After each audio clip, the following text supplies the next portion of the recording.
তো নমস্কার বন্ধুরা, বেঙ্গল ওয়েদার কেয়ার চ্যানেলে আপনাদের সকলকে জানাই স্বাগতম। তো এই মুহূর্তে কিন্তু বন্ধুরা ভয়ানক একখানা ঠান্ডা পড়তে চলেছে গোটা পশ্চিমবঙ্গ এবং বাংলাদেশের ক্ষেত্রে, এবং এর সাথে সাথে কিন্তু বন্ধুরা একাধিক রাজ্যে ভারী থেকে অতি ভারী বৃষ্টিপাতের সতর্কবার্তা দেওয়া হয়েছে। তো কোন কোন রাজ্যে ভারী থেকে অতি ভারী বৃষ্টিপাতের সম্ভাবনা হতে পারে, পশ্চিমবঙ্গের ক্ষেত্রে এর কতটা এফেক্ট পড়তে পারে, এবং এর সাথে সাথে এই মুহূর্তে কুয়াশার কি বার্তা এই মুহূর্তে উঠে আসছে, সম্পূর্ণ গোটা বিষয়টা আমরা আজকের এই ভিডিওতে সম্পূর্ণ ডিটেলসে লেটেস্ট আপডেটের মাধ্যমে আলোচনা করার চেষ্টা করব। তো অবশ্যই ভিডিওটা আপনি শুরু থেকে শেষ পর্যন্ত একবারও স্কিপটা করে দেখতে থাকবেন, এবং এখনও পর্যন্ত যদি আপনি চ্যানেলটিকে সাবস্ক্রাইব না করে রাখেন তাহলে অবশ্যই সাবস্ক্রাইব করার সাথে সাথে অল নোটিফিকেশনটি অন করে রাখবেন, এবং কমেন্ট বক্সে আপনি আপনার জেলার নামটা লিখে জানিয়ে দেবেন। ভিডিওটা ভালো লেগে থাকলে ভিডিওটাকে একটা লাইক করে দেবেন। তো এই মুহূর্তে আমি আপনাদেরকে সবার আগে দেখাবো যে ঠান্ডার কীরকম পরিস্থিতি রয়েছে, আগামীকালকের দিনকে সকালবেলার দিকে কীরকম ঠান্ডা থাকতে পারে। তো দেখুন, আমরা চলে এসেছি এই মুহূর্তে আগামীকালকের দিনকে ভোর 4টের সময়, এবং ভোর 4টের বেলার দিকে কিন্তু সবথেকে বেশি হাড় কাঁপানো শীতের আমেজ থাকে। এবং এই মুহূর্তে যেটা দেখতে পাচ্ছি যে পুরুলিয়া, রঘুনাথপুর, আসানসোল এই সমস্ত এলাকাগুলোর ক্ষেত্রে 10 ডিগ্রি কিন্তু মিনিমাম টেম্পারেচারে চলে এসছে। বেশ ভালোই কিন্তু হাড় কাঁপুনি শীত রয়েছে। এছাড়াও যদি আপনারা দেখেন এখানে কিন্তু বন্ধুরা বর্ধমানের ক্ষেত্রে সেখানে 13 ডিগ্রি রয়েছে, নদিয়ার আশেপাশে দিয়ে কিন্তু বন্ধুরা 13 ডিগ্রি রয়েছে, চন্দ্রনগর, কলকাতার ক্ষেত্রেও কিন্তু প্রায় 14 ডিগ্রি রয়েছে, কোলাঘাটের ক্ষেত্রে 14 ডিগ্রি। ওভারঅল কিন্তু বন্ধুরা সর্বোচ্চ 14 ডিগ্রি রয়েছে এবং সর্বনিম্ন 10 ডিগ্রির কাছাকাছি রয়েছে। অন্যদিকে যদি বাংলাদেশের কথা বলি, তো বাংলাদেশের ক্ষেত্রে 1 ডিগ্রি বেশি রয়েছে, 15 ডিগ্রি সর্বোচ্চ, মানে সর্বনিম্ন তাপমাত্রার দিক দিয়ে দেখতে গেলে একাধিক এরিয়াগুলোর ক্ষেত্রে কিন্তু 15 ডিগ্রির কাছাকাছি তাপমাত্রা চলে গেছে, এবং অন্যান্য আরও একাধিক এলাকাগুলোর ক্ষেত্রে 12 ডিগ্রিও কিন্তু আমরা তাপমাত্রা দেখতে পাচ্ছি। কিন্তু পশ্চিমবঙ্গের মতন কিন্তু অতটা ভয়ানক ঠান্ডা বাংলাদেশের ক্ষেত্রে আপাততভাবে নেই। এটা কিন্তু একটা সুখবর বাংলাদেশবাসীদের জন্য। তবে যদি আমরা আগামীকালকের পাশাপাশি যদি বুধবার দিনটা দেখি, তো বুধবার দিনকে ক্ষেত্রে কিন্তু আরও 1 ডিগ্রি তাপমাত্রার পারদপন্ন হয়ে কলকাতার ক্ষেত্রে 13 ডিগ্রির কাছাকাছি টেম্পারেচার চলে আসবে, এবং পুরুলিয়ার আশপাশের দিকে এই জায়গাটার ক্ষেত্রে কিন্তু বন্ধুরা 9 ডিগ্রি টেম্পারেচারেও আমরা দেখতে পাচ্ছি এখানটায়। এখানে দেখুন জয়পুরের ক্ষেত্রে, এছাড়াও ঝিলদার ক্ষেত্রে এখানটা কিন্তু 9 ডিগ্রি টেম্পারেচারটাও লক্ষ্য করা আছে। পুরুলিয়ার ক্ষেত্রে 10 ডিগ্রির কাছাকাছি টেম্পারেচার রয়েছে। তো 9 থেকে 10 ডিগ্রির কাছাকাছি এখানে তাপমাত্রা লক্ষ্য করা যাচ্ছে। পুরুলিয়া, বাঁকুড়ার ক্ষেত্রে 12 ডিগ্রি রয়েছে, বর্ধমানের ক্ষেত্রে 12 ডিগ্রি, নদিয়ার ক্ষেত্রে 13 ডিগ্রি, কলকাতার ক্ষেত্রে 13 ডিগ্রি, কোলাঘাটের ক্ষেত্রেও 13 ডিগ্রি রয়েছে। তো মোটামুটি কিন্তু 13 ডিগ্রির কাছাকাছি টেম্পারেচার রয়েছে। বাঁকুড়ার দিকে কিন্তু 12 ডিগ্রি রয়েছে, পুরুলিয়ার দিকেও 10 ডিগ্রি, 9 ডিগ্রির কাছাকাছি রয়েছে। তো বেশ ভালোই কিন্তু তাপমাত্রা রয়েছে। বাংলাদেশের ক্ষেত্রেও 14 ডিগ্রির কাছাকাছি টেম্পারেচার রয়েছে, এবং যেটা আমি আপনাদেরকে বলছিলাম যে এই মুহূর্তে কিন্তু ব্যাপক আকারে ভারী থেকে অতি ভারী বৃষ্টিপাতের সম্ভাবনা রয়েছে, যেটা এই মুহূর্তে ভারতীয় মৌসুম ভবন জানিয়ে দিয়েছে। দেখুন, আজকের দিনকার ক্ষেত্রে বেলা 12টার সময় একটা লেটেস্ট রিপোর্ট দেয়, এবং সেখানে বলা হয়েছে যে ভয়ঙ্কর ভারী বৃষ্টিপাতের সম্ভাবনা দক্ষিণ তামিলনাড়ুর ক্ষেত্রে লক্ষ্য করা যাবে। ব্যাপক আকারে ভারী বৃষ্টিপাত কেরালার দিকে লক্ষ্য করা যাবে, এবং তারপরে ধীরে ধীরে কিন্তু বৃষ্টিপাতটা কমতে আরম্ভ করে দেবে।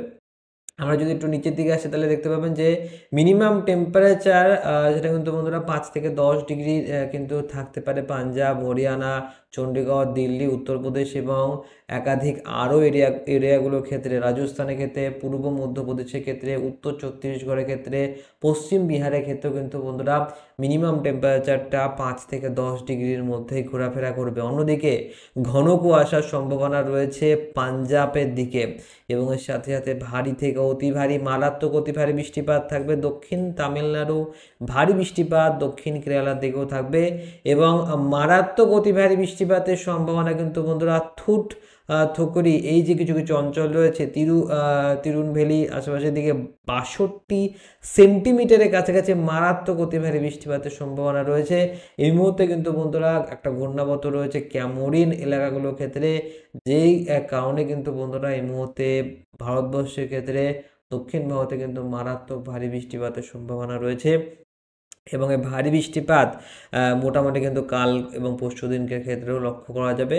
তবে পশ্চিমবঙ্গের ক্ষেত্রে কিন্তু কোনো রকম ভারী বৃষ্টিপাতের সম্ভাবনার সতর্কবার্তা আপাততভাবে নেই। তো যদি আমরা একটু নিচের দিকে আসি তাহলে দেখতে পাবেন যে দেখুন এই জায়গাটার ক্ষেত্রে চণ্ডীগড়, রাজস্থান এই এলাকাগুলোর ক্ষেত্রে, পাঞ্জাব, হরিয়ানা, দিল্লির আশেপাশের দিকে কুয়াশাও থাকবে এবং টেম্পারেচারটাও কিন্তু অনেকটাই কম থাকবে।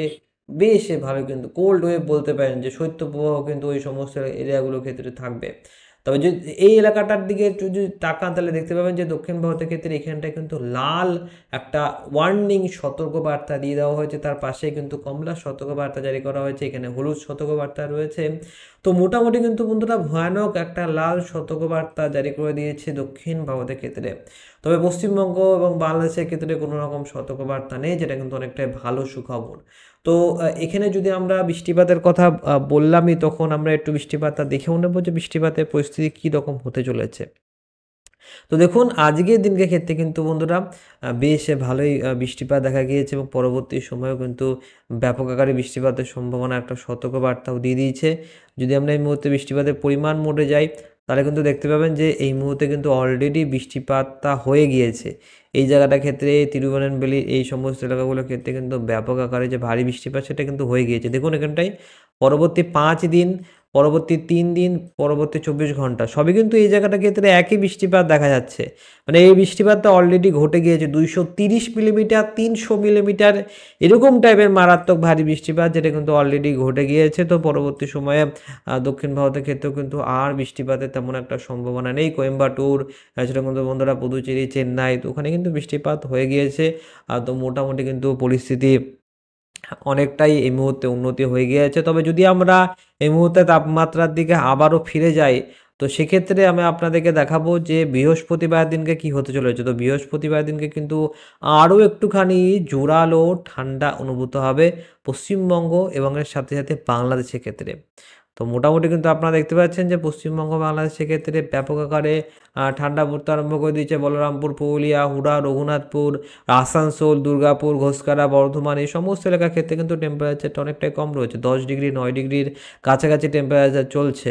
শুক্রবারের দিনকে যদি আমরা যাই, তো শুক্রবারের দিনকে টেম্পারেচারটা একই থাকবে মোটামুটি 10 ডিগ্রির কাছাকাছি থাকবে পুরুলিয়া সাইডগুলোর ক্ষেত্রে। বাঁকুড়ার দিকে 12, বর্ধমানে 12, নদিয়াতে 13, কলকাতাতে 13। তো মোটামুটি ওভারঅল 12 থেকে 13 ডিগ্রির কাছাকাছি কিন্তু 90% এরিয়ার ক্ষেত্রে লক্ষ্য করা যাবে। তবে যদি আমরা শনিবার দিনকে যাই, তো দেখুন শনিবার দিনকে ক্ষেত্রে কিন্তু টেম্পারেচারটা একটু একটু করে কিন্তু বাড়বে, মোটামুটি কিন্তু বাড়বে। এবং ধীরে ধীরে যদি আমরা এই মুহূর্তে রবিবার দিনকে যাই, তো দেখুন রবিবার দিনকে কিন্তু আমরা চলে আসলাম একেবারে ভোরবেলার দিকে, ভোর 4টের সময়। এবং ভোর 4টের সময় আমরা দেখতে পাচ্ছি যে 13 ডিগ্রি 14 ডিগ্রি কাছাকাছি রয়েছে। তো ধীরে ধীরে কিন্তু সর্বনিম্ন তাপমাত্রাটা অল্প অল্প করে বাড়তে আরম্ভ করে দেবে এবং 25শে ডিসেম্বর দিনকে কিন্তু আর অত বেশি হাড় কাঁপানো শীতের আমেজ থাকবে না। আমেজটা একটুখানি কমে যাবে, কিন্তু তাও মোটামুটি কিন্তু একটা হালকা ঠান্ডা ঠান্ডা ভাব তবুও থাকবে। তবে ধীরে ধীরে কিন্তু বন্ধুরা পরের সপ্তাহের পর থেকে তাপমাত্রা একটু একটু করে বাড়তে আরম্ভ করে দেবে। তবে আগামী 2 থেকে 3টে দিন, মানে আগামী বৃহস্পতিবার পর্যন্ত টেম্পারেচারটা অনেকটাই কম থাকবে, ব্যাপক আকারে কিন্তু ঠান্ডা পড়তে চলেছে। এবং এই মুহূর্তে যদি আমরা বুধবারের দিনকে আসি, বুধবার 27 তারিখের দিনকে, তো 27 তারিখের দিনকেও দেখতে পাবেন যে অত বেশি ভয়ানক কোনো ঠান্ডা নেই। এবার আমরা একটু আসবো জিএফএস মডেলের ক্ষেত্রে। দেখবো জিএফএস মডেল এই মুহূর্তে কি দেখাচ্ছে আমাদেরকে। বৃষ্টিপাতের পরিমাণ মোডে চলে যাবো। তো এই মুহূর্তে জিএফএস মডেলের ক্ষেত্রে বৃষ্টিপাতের পরিমাণ মোডে আপনারা দেখতে পাচ্ছেন যে এই জায়গাটা কিন্তু একটা ঘূর্ণাবর্ত দেখাচ্ছে। জিএফএস মডেলে একখানা কিন্তু বিরাট আকার, বিশাল আকার একটা ঘূর্ণাবর্ত রয়েছে। যদি আমরা এই মুহূর্তে বায়ুর দিক এবং গতি মোডে যাই, তাহলে কিন্তু আপনারা দেখতে পাবেন যে জিএফএস মডেলে এখানটায় কিন্তু একটা বিরাট আকার, বিশাল আকার ঘূর্ণাবর্ত রয়েছে। জাস্ট আমরা একটুখানি এটাকে রিফ্রেশ মারবো, তাহলে কিন্তু আপনারা পুরো ব্যাপারটাই বুঝতে পারবেন। পরবর্তী 10 দিনে আমরা একেবারে চলে আসলাম। দেখুন এখানটায় মোটামুটি 70 থেকে 75 কিলোমিটার প্রতি ঘন্টা গতিবেগ নিয়ে এই জায়গাটা কিন্তু একটা ঘূর্ণাবর্ত আরও একবার লক্ষ্য করা যাচ্ছে। তবে এটা হচ্ছে জিএফএস মডেল। ইসিএমডব্লিউ মডেলে ওরকম টাইপের কোনো রকম ঘূর্ণাবর্ত এই মুহূর্তে আপাততভাবে নেই, যেটা এই মুহূর্তে কিন্তু বন্ধুরা বঙ্গোপসাগরের ক্ষেত্রে লক্ষ্য করা যাচ্ছে না। তবে পরবর্তী সময়ে যখন চেঞ্জ হয়ে যাবে, তখন কিন্তু আমি আপনাদেরকে আরও একবার আপডেট দিয়ে জানিয়ে দেবো। তবে মোটামুটি কিন্তু বন্ধুরা ঘূর্ণাবর্ত একখানা তৈরি হতে পারে যদি আমরা বায়ুর ঝাপটা মোডে যাই। এবং যদি আমরা জিএফএস মডেলে চলে আসি, তো দেখুন বায়ুর ঝাপটা মোডে যাব। এবার আমরা বায়ুর ঝাপটা মোড থেকে আমরা দেখার চেষ্টা করব যে কী রকম টাইপের গতিবেগ, কীরকম টাইপের কী হতে পারে। তো আমরা এখান থেকে কিন্তু ট্র্যাকটাকে এই মুহূর্তে একটু একটু করে ট্র্যাকটাকে চালিয়ে দিচ্ছি। দেখুন বন্ধুরা আমরা কিন্তু ট্র্যাকটাকে চালিয়ে দিয়েছি এবং মোটামুটি কিন্তু বায়ুর যে গতিবেগ সেটা কিন্তু আস্তে আস্তে চেঞ্জ হতে আরম্ভ করে দেবে এবং বায়ুর গতিবেগ যখনই চেঞ্জ হবে তখনই কিন্তু বন্ধুরা ঘূর্ণাবর্তের যে আবির্ভাব সেটাও হতে আরম্ভ করে দেবে।